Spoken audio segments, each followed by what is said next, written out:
Welcome to the Lock Shop with Nielsen and Hustler, powered by Coolbet Canada.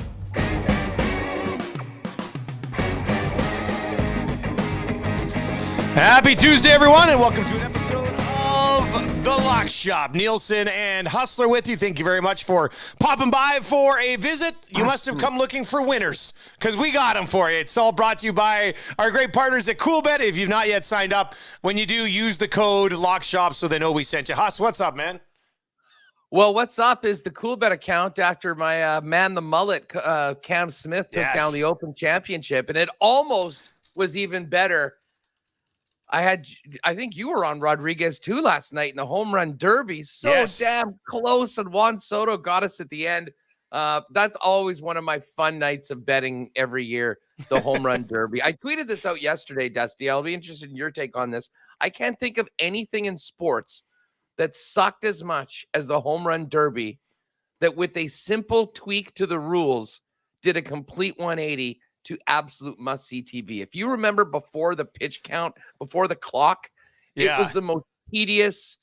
It was like watching paint dry. And now it is honestly it's certainly the most exciting quote-unquote skills competition amongst any of the all-star games in professional sports in North America. I thought it was just awesome last night. And that J-Rod's a pretty exciting young player for the Red Hot Mariners. He's got a home run derby in his championship in his future, I do think. I'm just thinking back, because you make a very good point on the derby. Josh Hamilton, when Hamilton did what he did, remember at Yankee Stadium, he just went off that one year. That was pre-clock, wasn't it? Because there really was no other buzz that year. It was just everybody watched Hamilton sit back and hit dinger after dinger after dinger. It was nuts. Well, but you remember, if the guys didn't like a pitch, they just take it. Yeah. And because you had a certain number of swings or whatever. Anyways, they figured it out, and they stumbled onto the best format. And since they've added the clock, it's been 100 times more exciting. And man, it was great last night. We almost had that plus 800 winner. Shout out to everyone that was on Soto with plus 550. All right, we'll get to some Major League Baseball a little bit later on. We'll wrap up the episode with some all-star game plays. If you like betting on home run derbies, you must also like betting on all-star games. So we'll get into that. We're going to talk a lot of golf, obviously, on this episode after, another golf winner with the Lock Shop. The 3 of the last 4 weeks, we've managed to do that. We'll give you some picks for the 3M Open as well. And we've got lots to get to in the Canadian Football League, Hassan. Let's go back. Let's just start with a quick recap of a game that we were both at last Friday. The Stampeders and Bombers back and forth. It was amazing to call. However, I will say, when I got there, we rolled in a couple hours before the game, and it was super warm, and I'm in my suit and tie, and I'm looking around at everybody starting to get the beverages going, and I was just like, damn it, this would be a great night to be in the stands. Holy smokes. We had an unbelievable tailgate before the game, and shout out to my boy Dom, who made the most incredible meatball subs I think I've ever had. Meatball sub tailgate? I was about to tweet it out at you, but I figured, he's probably sweating his bag off up right now in the press box. This would be cruel and unusual to show him how much fun we're having on the other side right now. But man, we went in there, and that was you know what? You were there for the West Final. That was such a special game. It was freezing cold. It seems like it was about a 60-degree difference, and that is just the ultimate Winnipeg thing. It's getting colder than anything and hotter as hell. But it had another vibe to that crowd, that game, the atmosphere of two undefeated teams. In a lot of ways, it sort of felt like a playoff game, 6 weeks into the regular season. And I think both teams showed what they are good at. Listen, Calgary killed themselves in that game. They did. They did. And this has been a common story, Dusty. And honestly, this is sort of works into some of the picks as well. The undisciplined teams continue to lose and continue to not cover or perform below where they should be, completely self-inflicted. And I think the Carey 15-yard penalty after the 8-yard gain late. And my God, from the special teams coach must have been beside himself. Roughing a kicker on a missed field goal, 1 point turns into 7. Those are the things that you can't do that anytime, but you're not beating the Winnipeg Blue Bombers if you're doing that. And to me, that was a big story. That being said, Carlton Agadosi got in there. Oh, Remus man. said yesterday on the show, I'm really pissed at myself. If I'd known that this guy was 6'6" and looked like Calvin Johnson, I would have put him in my DraftKings lineup. I know. It's funny because on his first touchdown, me being a Detroit Lion, I've got a Megatron jersey and hoodie in the room right next to me here. First touchdown, dude looked like he was 12 feet in the air when he high pointed that ball. Like, that was literally an unguardable play, in my opinion. Yeah, and did it over Trey Roberson, one of the best DBs in the entire league. So it was a heck of a debut. But everything about that game, everything about the Bombers right now was just so much fun to be a part of, whether you're covering it, whether you're a fan at the stand in the stands. And listen, I think they've still haven't shown their best so far this year. But they managed to beat everyone that's coming their way. Obviously, they're going to be in Edmonton on Friday night, taking on the Elks, and then another game against the Stampeders. But Ric Flair always said, to be the man, you got to beat the man. And the Bombers are definitely the man, and no one has beaten them yet so far in this regular season. So they're setting the bar pretty high. That being said, we've got a real interesting group of games coming on into this week. Of course, I mean, I'd love to get your take, and we're going to talk about Montreal right now and Edmonton in a minute. But I mean, the choke job by the Alouettes at home last week against the Elks was an all-timer. The game was over. I watched the entire thing, and I still couldn't believe what I saw, and the fact that the Edmonton Elks won that football game after being down 19 in the second half and seemingly having nothing going on. Speaking of discipline problems. Yeah, that was major. I mean, one of the reasons that they talked about it and the coaching changes made was because of some discipline issues for the Alouettes.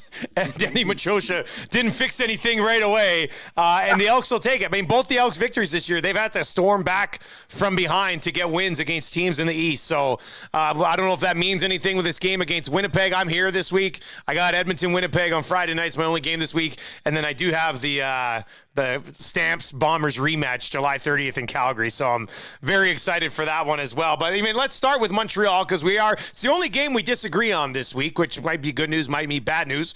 Because we went head to head 3 times last week. This time we're on the same side in 3 of these games, but we are going head to head in Montreal, Ottawa. And I'm going to take Montreal here minus the 2 points, Huss, and just try to ignore the complete collapse against Edmonton last week. I thought up until the collapse, I thought Montreal was playing much better than I had them playing. And I know I took the Elks in that game plus the points, but Montreal offensively I thought was going to be able to move the ball against Edmonton. They did. And then obviously, some mistakes and defensive plays that certainly weren't up to snuff for getting the job done and hanging on in that game. But I look at this number and I think Montreal right now, especially with no Mazzoli for Ottawa, I think Montreal's just a better football team. So I'm going to take Montreal minus the 2 and see if they can get it on track after that epic collapse last week. Yeah. Listen, I'm almost with you on this. I made these picks immediately when I saw the lines come out. And this was almost a coin flip game to me. Neither of these teams have given me any reason to believe in them. Both of these teams have lost games that they should have won this season. And both teams have not played anywhere close to their potential. And both teams have consistently been the authors of their own demise, shooting themselves in the foot with terrible plays and terrible penalties week after week after week. I think the Montreal Alouettes are a better team, although I really wonder where they're at right now as a club. I'm not sure how popular firing Kari Jones was for Danny Machosha. And listen, if it was supposed to, as you mentioned, if it was supposed to turn around the penalties and the discipline issues, it did the exact opposite in that game last week. And then when you look at the Ottawa Red Blacks, I mean, I was actually pretty impressed with them early on in the year, with the exception of some of the things that they did to themselves that cost them a better chance to beat the Bombers in the first couple of weeks. And yet here they are right now. We love Lapo here in Winnipeg. He was a big architect of the Grey Cup offense. And to be honest, I think got a raw deal when he was a head coach the first time. But I'll say one thing, and this goes back to his first stint as the head coach. He had a tough time keeping a lid on his players and not having them take bad penalties. And they're just simply not good enough to be given freebies to their opponents. All that being said, I don't know what to expect about this game. I was thinking about Montreal. I think Montreal is a better team. But for whatever reason, I'm just going to take the 2 points with the home dog because I think this is really a coin toss. Maybe the home crowd in Ottawa can help them out and they can get on the board in the win column. But I got to think that Lapo's under some pressure right now. I mean, the GM's there is not the guy that hired him. His record's now that's 3-16. And, they made all these great additions in the offseason, and the expectations were that they were going to go and win some football games. And they haven't done that enough. So I think this is a huge game for Ottawa. I'm not confident about it, but I'll take the home team and take the points. All right, the other 3 games, we are on the same side of it. It's a doubleheader this Thursday in the Canadian Football League. The late game, BC Lions -7 against the Hamilton Tiger Cats. Huss, what's your main reason for being on BC here? Well, I just think they're much better. Listen, it was very impressive what the Bombers were able to do to BC, but even against that Bomber defense, you saw the brilliance of Nathan Rourke and the ability to flip a field with one chuck. And he did it on a couple of occasions against the Bomber defense. So I've got a lot of confidence that BC, coming off that bye week and a little bit of extra rest and preparation, will be ready to get back into the win column. I think this is a tough spot for Hamilton. I'm traveling all the way to the West Coast to take on a good BC team. And to be honest with you, I think the jury's still out on the Hamilton Tiger Cats. I think they're pretty fortunate to win that game against Ottawa last week. Listen, if they continue to turn the football over in the fashion that they have against BC, this one won't even be close. But I think the line's pretty good. I just think that the BC Lions will come out, make a big statement, and bounce back after getting their lunch handed to them a couple Saturdays ago. And I think that means bad news and a long night for the Tabbies. Well, the Ticats, and I think great news bringing in Kahari Jones. I think that's a great get, especially, considering how many games they got left against the East this year. And that's the division that he's been going against and been prepping for. 3 head-to-head against their old team. I mean, no little added motivation. I mean, that's a playoff spot. 3 head-to-head games against Montreal is a playoff spot, essentially, with what's happening with Ottawa right now, and then what's happening with Toronto. So that's big. You said it with the turnovers with the Ticats here. They won that game against Ottawa, but we talked about it going into it. They got to start looking after the ball. Well, what happened in that game? I think they had an interception, 3 fumbles, turnover on downs. Like, you cannot continue to turn the ball over like that. You do that against BC, Nathan Rourke will drop 40 on you. Simple as that. So I look at the 7. I mean, it's a big number. I'd probably feel a little bit more comfortable around 5, more confident at 5, but I'm going to take BC having a week to kind of lick their wounds, realize what they did against the Bombers, both good and bad, and, get off to a better start. Look what happened in that game against Winnipeg. Janarian Grant return touchdown, Jeff Code interception, and Winnipeg drives the field and scores. Boom. Like, that was it. Not that the rest of the game didn't matter, but the Bombers got out to such a great start in that game that BC was just trailing from behind the entire time. I don't see them being in that situation against Hamilton, which means I think the Lions are going to be able to dictate how this game goes, and I like them -7. Yeah, you know what? It's funny you mentioned that Bomber-Lions game. I mean, the one thing that really stood out to me, in addition to obviously Janarian Grant, putting them up 7 before BC even touched the football, was the way the Bombers ran the ball in that first quarter. They had more rushing yards in the first quarter against BC than they did in the entire game the previous Monday against the Toronto Argonauts. And that had been the one big question going into that game.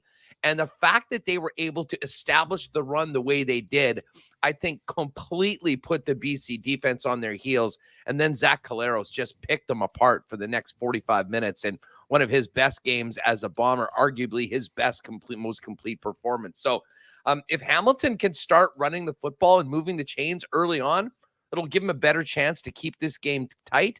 But I think we're going to see some fireworks from that BC offense. I wouldn't at all be surprised to see a lot of BC players in DraftKings and CFL fantasy lineups this week, and I think it could be a good choice.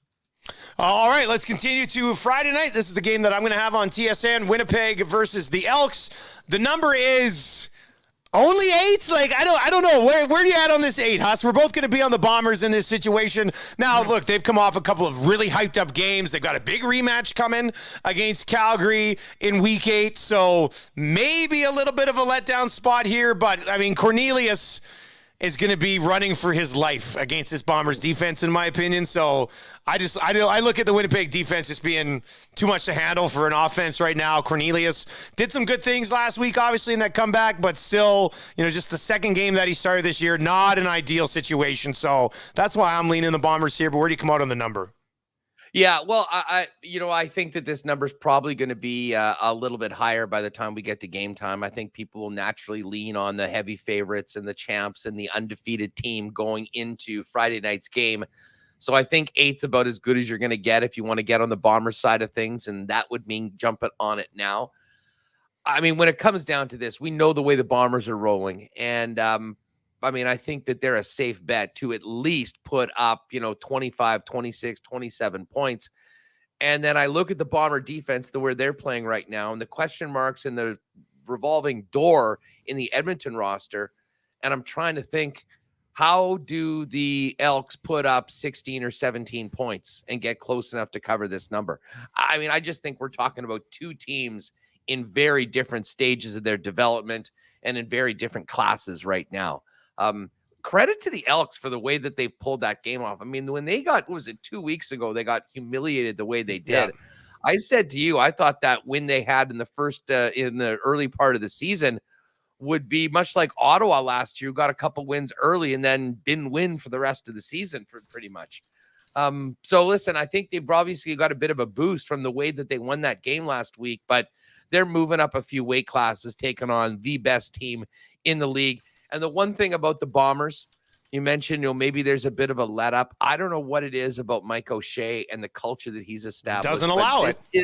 This is the most professional group of winners I've ever been around. And I think it's a fool's game to try and pick the day the Bombers don't show up for the game, because they always show up. And the Elks are going to have their hands full with the number one team in the Canadian Football League this Friday night. Strange things have happened, though. If you want to bet the Elks to win, plus 285. Plus 285 for the Elks to get their first win at home in well over 1,000 days. And I know, that's it. It is a little surprising. I thought it'd be more like plus 400. You know what? You mentioned that ridiculous stat of 1,000 days since they've won at home, and it does give me a small little bit of nerves, because that's exactly when you have these ridiculous streaks of teams that go for so long without winning or without good things happening to them. It often does happen in the most unlikely of fashions that they get that win. And I guess I'm offering that there's not much more of an unlikely scenario for the Elks to win at home than do it against the Blue Bombers. But I guess we'll see on Friday night. The Bombers are still rolling right now. They've got an incredible amount of pride, and they're not going to make it easy for anybody to ruin that perfect record. So I still feel pretty good about the Winnipeg Blue Bombers. All right, and then the final game of the week, very interesting one. We got it last night at 6.5. It is now at 5. The Argos are 5-point dogs. So if you got it locked in at 6.5, that's good news. Obviously, with the Riders, some positive tests when they returned, not on the field until tomorrow. I believe they were hoping to return there. Cody Fajardo banged up after last game. Mind you, he's been banged up the entire season, playing on like a leg and a half. I'm not surprised it's moved to 5. I was very happy when I saw it at 6.5, and I think it probably closes closer to 3.5 or 4 by the time it's all said and done, Huss. I couldn't bet this game fast enough when I saw that number. I thought it was a mistake, to be honest with you. I mean, especially considering these two teams just played in the touchdown Atlantic, and yes, there was some mistakes on Saskatchewan's side, and maybe that score didn't entirely dictate what the game was, but the bottom line was the Argos got that win, and with the injuries that Saskatchewan has, with the question marks around Cody Fajardo, and we have to assume that Williams is going to be suspended, right? I mean, I have no idea how he was even allowed to play in that game. I thought that was a bad look for the Canadian Football League to have him in there, and maybe they thought that they would adjudicate it afterwards, and at least they'd have one of the star players in for that premier game out on the West Coast, or in the Maritimes, I should say. But listen, I think the Argos are actually pretty good. They certainly played the Bombers really tough. They had that big comeback in the second half that fell short when Beatty missed the convert. And Andrew Harris still has it. I mean, he's still able to run the football. So with the injuries, the potential losses to the Saskatchewan roster, the injured quarterback, potentially Williams being out, I mean, to me, I wouldn't be surprised if Toronto won this game, to be perfectly honest with you. So getting 6.5 or even getting 5 right now, Toronto, absolutely the play. And I think of all 4 of these games, I know I've said this before, I always go 3-1, and the game I'm most confident is the one that blows up on me. But this was the one I was most excited to bet at the number and figured that it would move. And sure enough, it already has, which is another reason why make a note to jump on CoolBet on Mondays. There's always a couple of good angles on numbers that, you could end up middling later on when you see what the line movement has done over the course of the week. Yeah, I'm with you. When I saw the number, I thought, wow, 6.5. Come on now. So I'm not surprised it's moved already. I don't technically love the Argos either, but the situation that the Riders are facing right now is not an ideal one, and I'm sure that line will just get smaller and smaller prior to kickoff. So 4 games. Hey, look, all 4 games last week in the Canadian Football League, excellent. Excellent finishes, and all 4 of them was amazing. Good. It was great, buddy. Yeah, if you're one of these people that, for whatever reason, is just waiting for NFL season, if you're a football fan, you should be checking these games out. And especially if you're someone that likes to bet on football, because they've been absolute thrillers. The entertainment value has been fantastic. And the CFL certainly has nothing to apologize for the product that it's putting out on the field. And hopefully we'll see more nights like last Friday in Winnipeg with amazing matchups and packed stands and a lot of people having fun watching the 3-down game here coast to coast.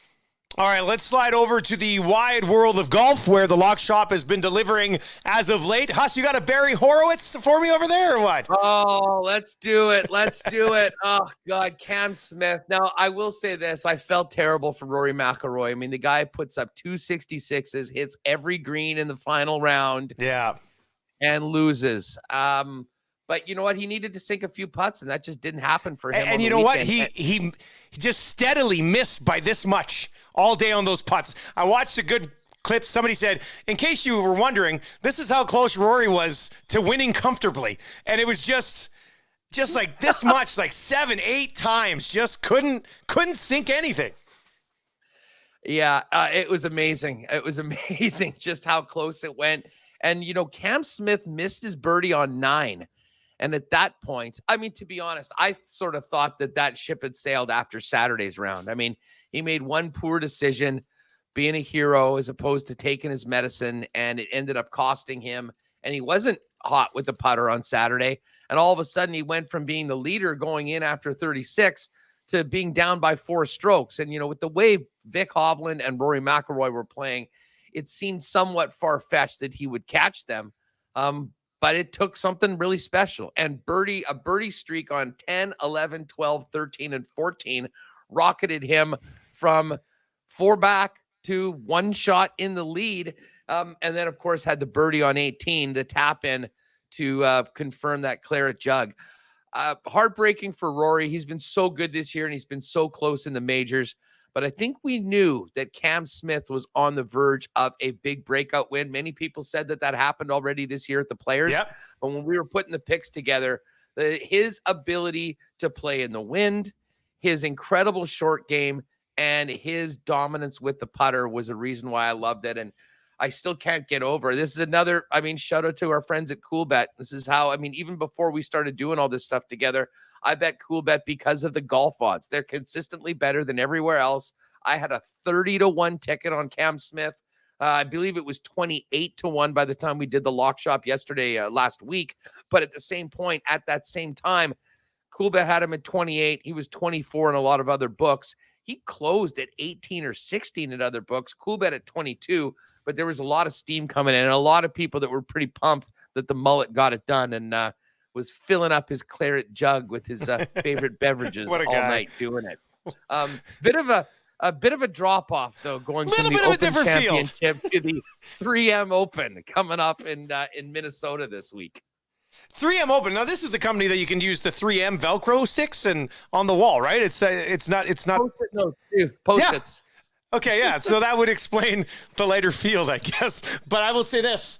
My basement's basically held up with 3M. So I do respect the sponsorship here. It's my hard-earned money that I've been pumping into 3M that leads to the sponsorship of this tournament. And it's a tournament where, you're right, there's not a lot of good guys, but I see who you got at the top of your list, Huss. Well, for sure. And you know what? Tony had a good weekend. I actually had a couple of really nice DraftKings lineups for the weekend play, and Tony was a big part of that.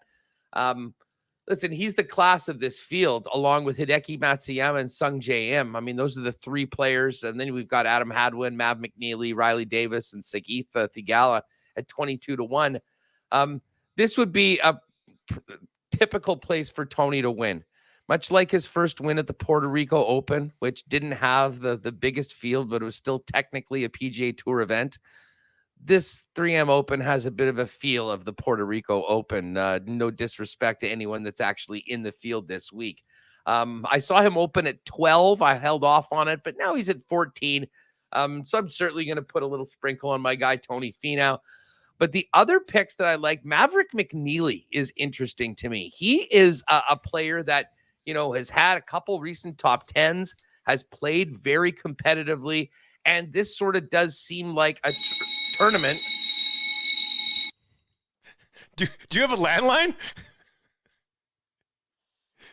Sounds like it might be a fire alarm or something, Dusty. Why don't you take your picks, and I'll rejoin you in a moment.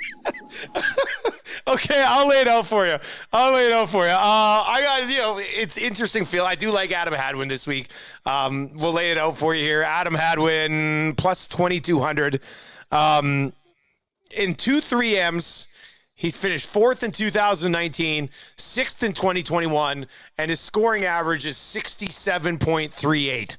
So I like Adam Hadwin. I mean, in an event like this, get a Canadian in the mix. Maybe he can pull it off. So I'm going to look at Hadwin at plus 2,200. I'll get to Svensson in a second. Let's go to Cam Davis next. Davis has actually been playing pretty well over the last couple events as well. First of all, if you go back to 2020, at this event, he was T12. He finished 6th at Barracuda, and he was T8 in his prior start before that as well at the John Deere Classic. So Cam Davis has been playing some pretty good golf. Let me just actually bring this up for you. I had this set aside. Cam Davis, since April, T3 at RBC Heritage, missed the cut at Wells Fargo, T48 PGA Championship, obviously a stronger field, T7 at the Charles Schwab, T53, T56 at the Memorial and the Travelers, and then T8 at the John Deere Classic, 6th at the Barracuda Championship. So in his last 9 events, he's finished top 8 or better 4 times. And you get a little bit of a weaker field here. So I like Davis at plus 2,500. And then to top it off, and this is a decent value on this one as well, Adam Svensson, and he's been red hot as of late. I'm surprised the number's not a little bit higher up. I like it a lot at plus 3,900. Svensson has made the cut in each of his last 7 starts with top 25s in his last 4 starts. And was only been hit the 3M once. That was in 2019, and he finished top 15. So this guy's been playing extremely well in the summer. So I got Svensson at 39-1, Cam Davis at 25-1, and the Canadian Adam Hadwin at 22-1. Does Huss still have a fire alarm? This might be a real fire. Maybe that's because the picks have been so hot. Maybe we set it off ourselves, Dusty. I don't know. But I'll just tell you, Mav McNeely, 22-1, and your guy, the postman, missed the cut at the Open. We got a couple extra days of rest. 1st and 2nd in his prior 2 starts before he's hot. Give me him at 33-1. Apologies for the chaos here at Casa Huss right now. Well, we only got one more thing to hit on, and that's the Major League Baseball All-Star Game. So let's do that quickly. And then if it is a fire, you can actually leave to safety, Huss. I'm on the under 7.5. That's been the trend in Major League Baseball All-Star Games. I think I saw 9 of the last 12 or something finished under the total. I think this opened at 8. It's now sitting at 7.5. I'm going to take it under 7.5 at minus 115. AL continues their winning streak. Gets the win tonight, minus 105. Give me the American League and a well-rested Vladdy to have a big game for the Blue Jays as well. All right. That's going to do it. What happened? I mean, Winnipeg Sports Talks in 24 minutes, Huss. I hope your house isn't burning down, buddy. Go get this condo checked out. I might have to drive to Remus's right now. All right, we'll let you go. That's going to do it for another episode of The Lock Shop. First time that we've had one cut short by a fire alarm. But like Huss said, our golf picks have been red hot. You think it's a coincidence that the fire alarm waited to go off until we got the golf picks when we won 3 of 4? We did this. Shout out Cam Smith. Clear it jug, baby. Oh, that's it. That's going to do it for another episode of The Lock Shop for Hustler. I'm Nielsen. Give us a follow on Twitter at Lock Shop Bets. And if you've not yet subscribed to the podcast, if you're just watching the live stream, make sure you do. Just search on all your podcast platforms, and you can give us a sub there. You could be in for a very hilarious Winnipeg sports talk coming up in about 25 minutes as well. I'll still talk to you later, buddy. See you, man.